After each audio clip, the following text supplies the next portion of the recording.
الحمد لله رب العالمين. الحمد لله رب السماوات ورب الأرض رب العالمين، وله الكبرياء في السماوات والأرض وهو العزيز الحكيم. الحمد لله الذي بنعمته تتم الصالحات. ربنا لك الحمد حتى ترضى، ولك الحمد إذا رضيت، ولك الحمد بعد الرضا. صل اللهم وسلم وبارك على سيد الأولين والآخرين محمد وعلى آله وصحبه أجمعين ومن تبعهم بإحسان إلى يوم الدين. أشهد أن لا إله إلا الله وحده لا شريك له الملك الحق المبين، وأشهد أن محمدا عبده ورسوله وصفيه من خلقه وخليله وأمين على وحيه. يا أيها الذين آمنوا اتقوا الله حق تقاته ولا تموتن إلا وأنتم مسلمون. يا أيها الذين آمنوا اتقوا الله ولتنظر نفس ما قدمت لغد واتقوا الله إن الله خبير بما تعملون. My dear respected brothers and sisters in Islam, all praise and glory and thanks are due to Allah subhanahu wa ta'ala. We owe Allah subhanahu wa ta'ala everything we have. We are dependent on Allah subhanahu wa ta'ala for all our needs. وَإِن تَعُدُّوا نِعْمَةَ اللَّهِ لَا تُحْصُوهَا. And there is nothing that we can do to thank Allah subhanahu wa ta'ala enough for all that He has given us. We just have to do our best to express our gratitude to Allah subhanahu wa ta'ala and do our best in praying and making dua to Allah subhanahu wa ta'ala to fulfill all our needs. Ya ayyuhan nas wa antum al-fuqara lillahi wallahu huwal ghaniyyul hamid. As usual, it would be again inappropriate anything when once we are in Ramadan to talk about any other issue would be distraction. This is a unique season and unique opportunity, and we are about halfway through. Rasul Sallallahu Alaihi Wasallam told us that the first third of the month is mercy, and the second third is forgiveness, and the third part and the last part will be exemption from hellfire, inshallah. It's very important to remind ourselves of all the opportunities that come with Ramadan and all the benefits of this month, so that we can stay focused till the end. Because this part, this middle part, usually it's the most difficult one. When people, they start getting tired and then their motivation start decreasing, which should not be the case. This is where we have to pull and dig out all our energy and all our resolve and all our determination so that we can stay the course. Ramadan is meant to be from start to finish. It's the same pace, with the same focus, with the same intensity, so that you can take advantage of all. Sister who has a child, please move to the designated room. So that we can take full advantage of this great month. So we'll remind ourselves, inshallah, today of all the opportunities and all the benefits that come with this month.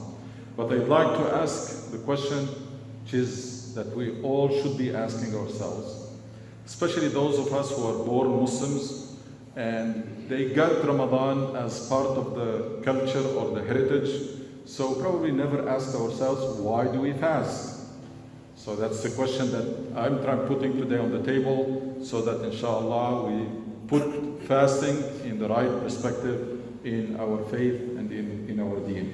Why do we fast?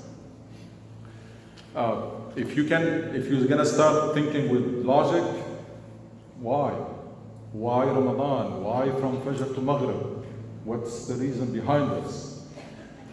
But the reason we're fasting is the reason that was mentioned in the hadith, imanan wa ihtisaban. We are doing this out of full confidence and trust in Allah subhanahu wa ta'ala, that whatever Allah tells us to do, it is something that is beneficial for us in this life and in the hereafter, without even hesitation, without any second thought. And in fasting, this is illustrated more than anything else. Why? Because you can show off with your prayer, but you cannot show off with your fasting. You cannot even someone who's living with you cannot make sure that you're fasting, because they cannot be with you all the time from Fajr to Maghrib. So you're doing it out of complete obedience to Allah subhanahu wa ta'ala. Because you're gonna find yourself in places where nobody is watching over you. Nobody will notice, and you can eat and you can drink.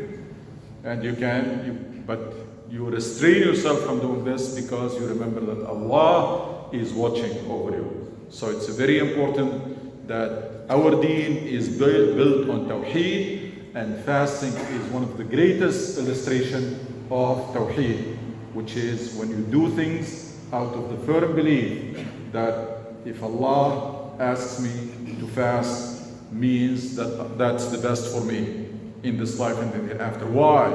Because an essential part of our Tawheed is what? Is the belief that Allah, one, knows the best for us, knows what is best for us more than ourselves, knows us more than we know ourselves, and knows what is best for us more than we do, and loves the best for us. All three. Allah knows us more than we know ourselves, and Allah knows what is best for us more than we know, more than our own knowledge. And Allah loves the best for us because He loves us, loves the best for us. And you know the hadith in which Rasul ﷺ said that Allah loves His servant more than a mother loves her baby child. When he saw a mother looking desperately for her baby, and then when she found, and her reaction when she found her baby, and Rasul ﷺ asked the companion, he said, do you think this mother will throw her baby in hellfire? They said no. He said that Allah has more mercy on people than this mother on her child. But that mercy is not to be abused. It's not like because Allah has mercy, then you can feel free to do what you want. Allah has mercy for those who try, for those who are sincere, for those who repent. They make mistakes and then they are quickly irrepentant. So we fast out of obedience to Allah subhanahu wa ta'ala happily. Not because we have to, not because it is a burden. We're doing it happily because Allah has chosen this for us, and He knows what. And now more and more we are discovering the benefits of fasting. Not only the spiritual benefits, but also the health benefits. It is really well established now scientifically that in fasting, people cleanse their body from a lot of toxic material, a lot of toxins. Your body get rid of them when you are fasting. So it is spiritual cleansing, and it is physical or health cleansing your body from all those unwanted elements. That's one. So our deen, we have defined repeatedly that it is based on Tawheed, and it is also based on a mission. As a Muslim, you have a mission. You commit yourself when you become a Muslim. I know that's not the way Islam was introduced to us, but we commit to Islam and we take it, we embrace it as a life mission. So where is fasting? Where does it fit in this? It's a life mission for which people have to be prepared. There is a mission that you have to understand and fulfill to the best of your ability. Make no mistake about it, Allah subhanahu wa ta'ala will be asking you about your performance in fulfilling that mission. And saying that I don't know or I didn't know, it's not an excuse. You're gonna have to make sure to understand why you were created, why you were brought to this life, what is the role that you are supposed to fulfill. That mission, which is very demanding, which is very difficult, which requires a lot of patience, a lot of perseverance, a lot of willpower, people are prepared for it. Through what? People are prepared for it through a mechanism in Islam called tazkiyah. So there is a mission that people have to fulfill, and there is a process called tazkiyah that prepares the individuals and the community to fulfill that mission. Fasting is an essential element of that tazkiyah process, that personal development. Fasting, like prayer, is like all the ibadah, like all the things that Allah has forbidden. They are meant to what? They are meant for only one purpose, which is to make you, one, a better person, and two, to prepare you and make you better prepared to fulfill that mission, which is very demanding. So, Islam is based on Tawheed, and in Tawheed means that your relationship with Allah subhanahu wa ta'ala should have no doubt that whatever Allah subhanahu wa ta'ala prescribes on you is in your best interest in this life and the hereafter. Whatever Allah forbids or prohibits is something that is harmful for you in this life or in the hereafter. And that should be the case whether we see it or not. Because we're dealing with Allah, compared to His knowledge, our knowledge is insignificant, very small. So whether you see the benefit or you don't see it, you do it. Whether you see the haram or you don't see it, you restrain yourself from committing haram. Why? Out of that firm belief that Allah لا يأمر إلا بمعروف ولا ينهى إلا على منكر. If Allah prescribed something on you, it is for your own best interest. Allah is in no need for you. Never have any illusion that our fasting is going to serve Allah or Allah needs in any form or shape.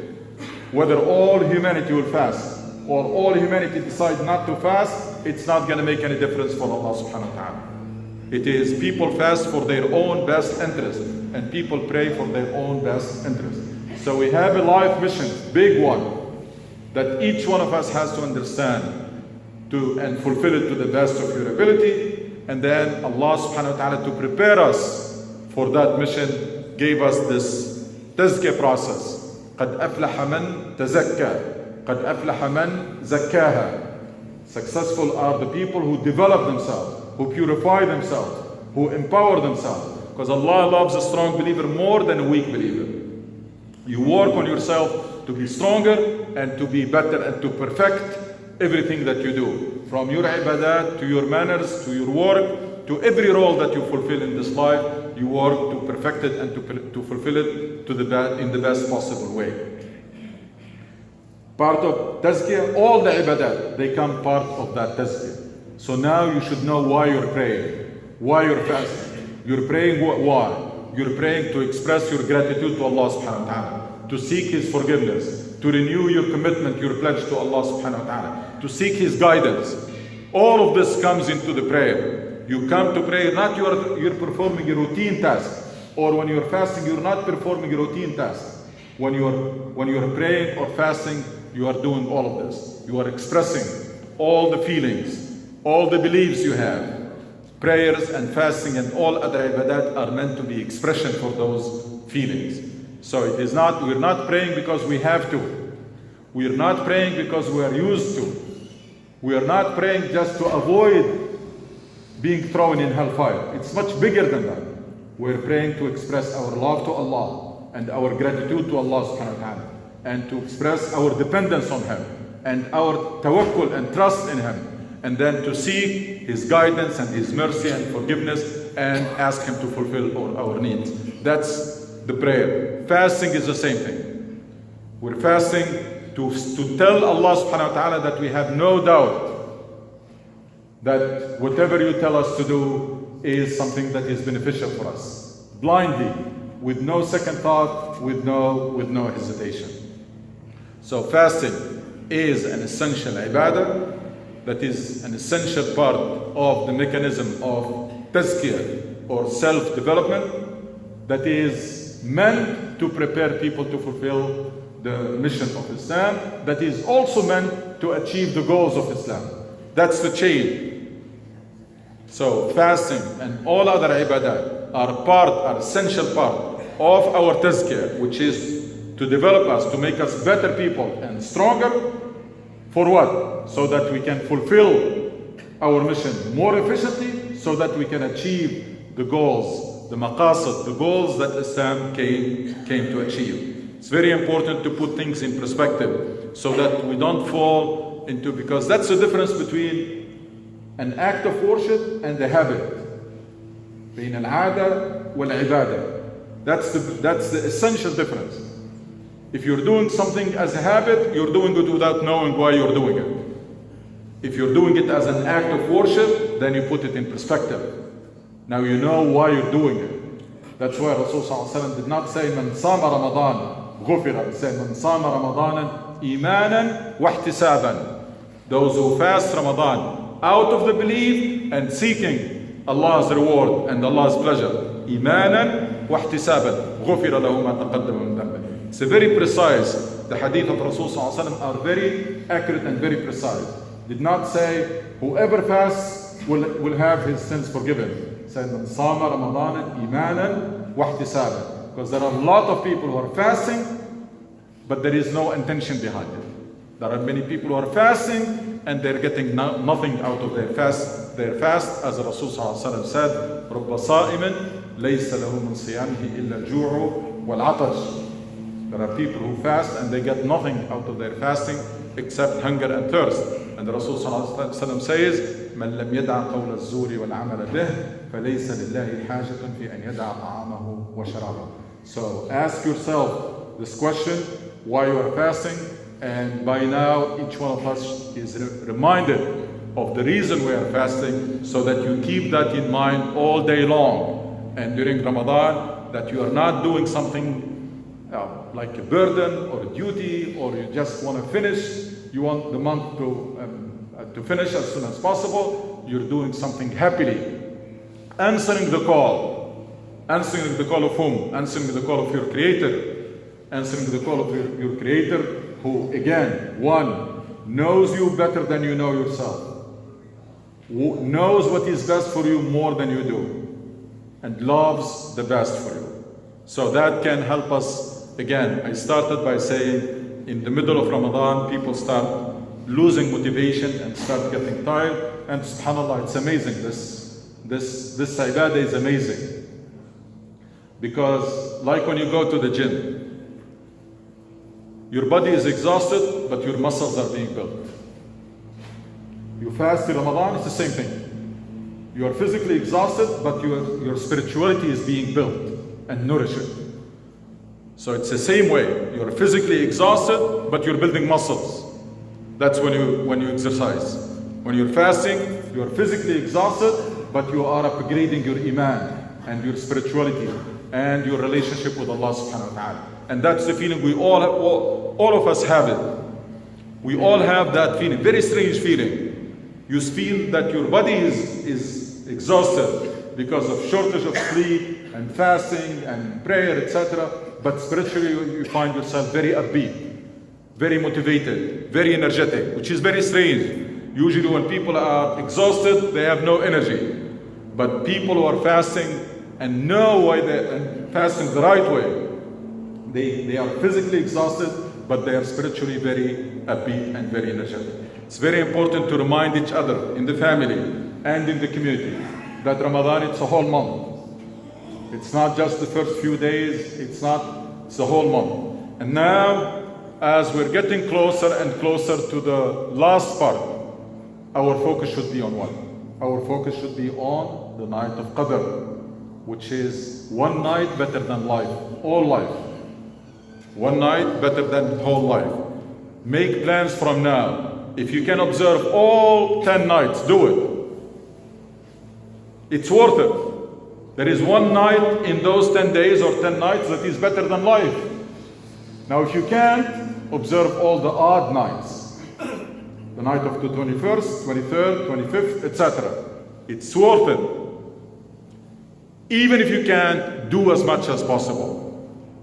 So 10, not 10, 5, do it as much as possible, sincerely seeking that night of Qadr. And from now start making dua. Allahumma ashhidna, ballagna wa ashhidna laylat al-Qadr. Allahumma ballagna wa ashhidna laylat al-Qadr. Let's pray to Allah to make you live and to witness the night of Qadr, because it is one night that is better than whole life. So we're still enjoying all those opportunities of Ramadan. The rewards are still multiplied up to 70 times. So keep doing as much as possible and pressure yourself. Always remind yourself that that's temporary. That's not gonna last. So no matter how much, everything I can make it up later on. But these opportunities, I cannot make them once Ramadan is over. Rewards are still multiplied. You still have a chance to get all your sins forgiven, but don't take that for granted. That requires hard work till the last day, because we never know. None of us was told that you made it already. We did not get that certificate. You need to be working for it till the last day, which is what? Which is to get all your sins forgiven. It's a big prize for a believer. And then we still should be hoping and working to make the list of the people who are exempt from hellfire. That in Ramadan, Allah exempts some people from hellfire. And you should be trying and praying to be among those people. اللهم اجعلنا من عتقائك في هذا الشهر الكريم. That should be one of the typical dua that you keep doing it all, and pray for you and pray for others, starting with your parents, to make them from those who are exempt from hellfire. And remember the dua that the Rasul recommended to Aisha radiallahu anha, which is what? Which is Allahumma innaka afuun kareemun tuhibbul afwa fa'fu anna. Always keep your tongue busy, especially during those 10 nights, with this dua. Pray for yourself to be exempt from hellfire, and pray for Allah to forgive you. Innaka afuun kareemun tuhibbul afwa fa'fu anna. And in the same way that you pray for yourself to be exempt from hellfire, pray for others. Your relatives, your brothers, starting with your parents. And in the same way as you pray for forgiveness, when you ask Allah, إنك عفو كريم تحب العفو فاعف عنا, don't stop on yourself, and also pray for forgiveness for your parents and for your relatives and for everybody, for all people. Be very generous with your dua. So keep this in mind. All these opportunities are still there, and all the activities of Ramadan, you should be still involved and engaged on those activities.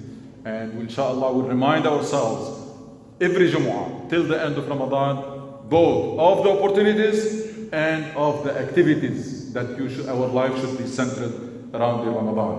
One is the fasting itself, which is you try to protect it and perfect it. Make sure not to allow anything to spoil your fasting.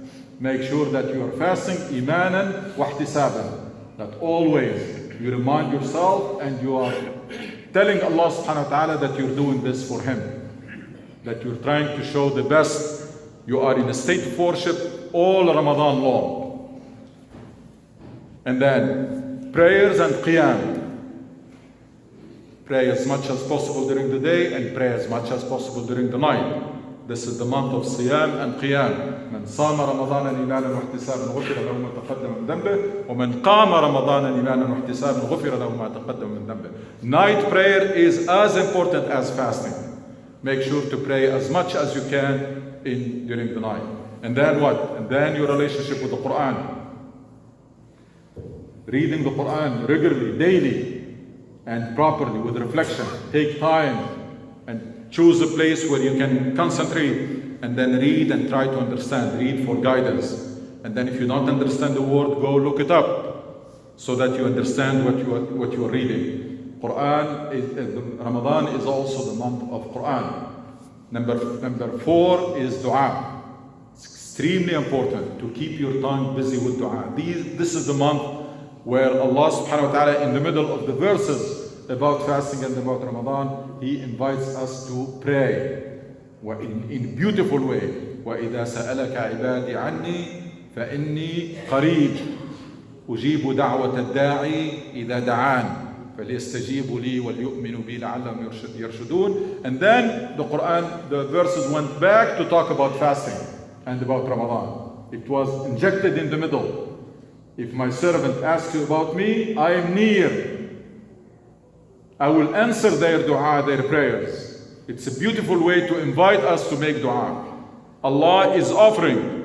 Telling Rasul sallallahu alaihi wasallam, if my servant asks you about me, وَإِذَا سَأَلَكَ عِبَادِ, I am near and ready to answer their prayers. أُجِيبُ دَعْوَةَ الدَّاعِي إِذَا دَعَانِ فَلْيَسْتَجِيبُوا لِي. Let them pray, let them answer the call. And then we said, keep your tongue busy with the remembrance of Allah subhanahu wa ta'ala. It's very essential in this month, as you are in state of worship all day long, as the rewards are multiplied, to keep your tongue busy with the remembrance of Allah. The right way. Not just with your tongue and your brain and your mind is somewhere else. You're making dhikr with the presence of your mind and the presence of your heart. You're praising Allah. You're thanking Allah subhanahu wa ta'ala. Tahleel, takbir, tahmeed, tasbih. All forms of dhikr. Your tongue should be kept whatever time you have. Whether you're commuting, whether you're waiting for something. When people go to the lunchtime, whatever time you have at hand, use it to keep your tongue busy with the remembrance of Allah subhanahu wa ta'ala. And lastly, remember that this is the month of charity. You want to be like the Prophet? Prophet Muhammad sallallahu alaihi wasallam was the most generous person, and he was even more generous during the month of Ramadan. If someone is not driven in Ramadan to share, he will never be driven to do it. Because in Ramadan, you can feel for those who are hungry. You can feel there are people, you are hungry by choice. You are hungry and thirsty seeking the rewards, and you're doing it by choice. There are people who are hungry and thirsty by force on earth. There are people who are hungry because they don't find something to eat. It's not like they're fasting, it's because there is no food. So if one is not motivated, will not get the motivation to be compassionate and to share during the month of Ramadan, then when? And also Ramadan, as one brother reminded me, it's the month of reaching out to your kinsmen, whether they are here or abroad, and to be communicating and calling and reaching out, because the hearts are very soft in Ramadan.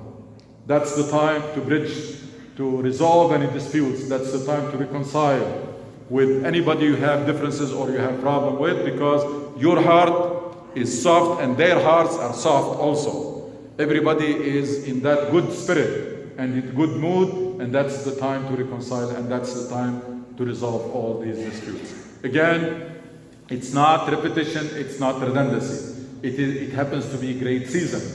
It is great season, and we are in the middle of it. And we don't want to lose any day, we don't want to lose any moment. So we take advantage of the Jumu'ah when we come together here to remind ourselves and motivate ourselves and support each other to continue to stay the course and continue with the same focus, with the same intensity, with the same dedication till the end of this month. And now, alhamdulillah, as I said, we should start preparing and planning for the best days and nights of the year, which are the last 10 nights of Ramadan. And in the middle of these nights, there is one night that is better than whole life, that is worth all the sacrifice that you can make for it. وَتُوبِ إِلَى اللَّهِ إِنَّهُ غَفُورٌ رَحِيمٌ.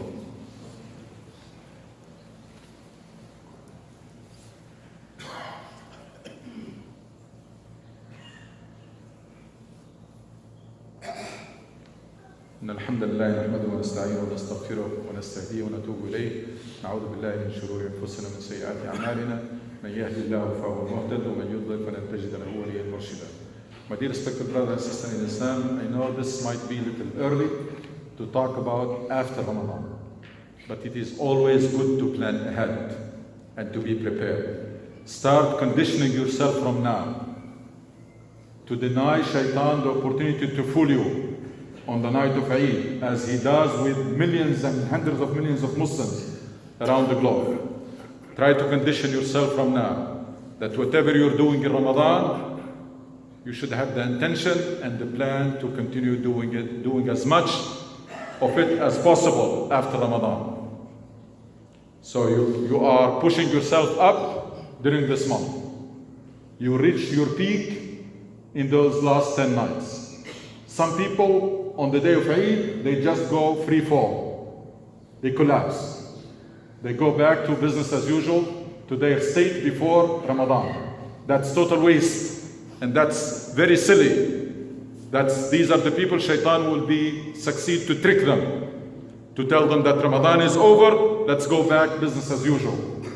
Don't be among those people, and start preparing yourself from now, because that transition is very difficult.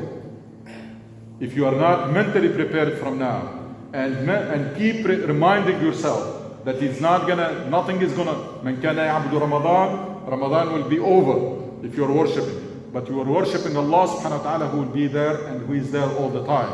So prepare yourself from now mentally that I'm gonna work hard to make a lot of gains, and then inshallah I will try to preserve as much of those gains as possible for as long as possible after the month of Ramadan.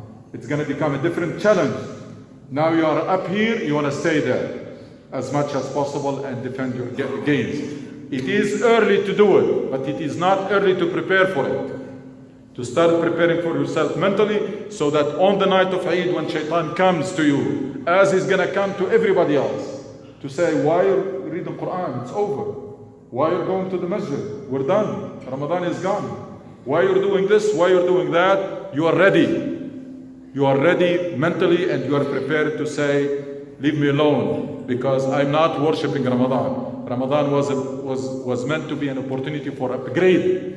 And now that I worked so hard to be here, I have no intention to squander all those gains quickly, just because you are not mentally prepared and you are not ready for that. So it's a difficult transition. It's still about more than 2 weeks ahead, but it's good to be aware of it and to start preparing yourself for it mentally from now. ربنا آتنا في الدنيا حسنة وفي الآخرة حسنة وقنا عذاب النار. اللهم اشف مرضانا وارحم موتانا وتوفنا وانت راض عنا واختم بالصالحات أعمالنا واجعل خير أعمالنا خواتمها وخير أيامنا ومن نلقاك ومتعنا اللهم بالنظر إلى وجهك الكريم. ربنا ارحم والدينا كما ربونا صغارا وارحم موتانا وجميع موتى المسلمين. اللهم إنك عفو كريم تحب العفو فاعف عنا. اللهم إنك عفو كريم تحب العفو فاعف عنا. اللهم اجعلنا من عتقائك في هذا الشهر الكريم. اللهم اجعلنا ممن يصومون ويقومون رمضان إيمانا واحتسابا، واجعلنا ممن يغفر لهم ما تقدم من ذنوبهم. اللهم بلغنا واشهدنا ليلة القدر. لا إله إلا أنت سبحانك إنا كنا من الظالمين. صلى الله على سيدنا محمد وآخر الصلاة.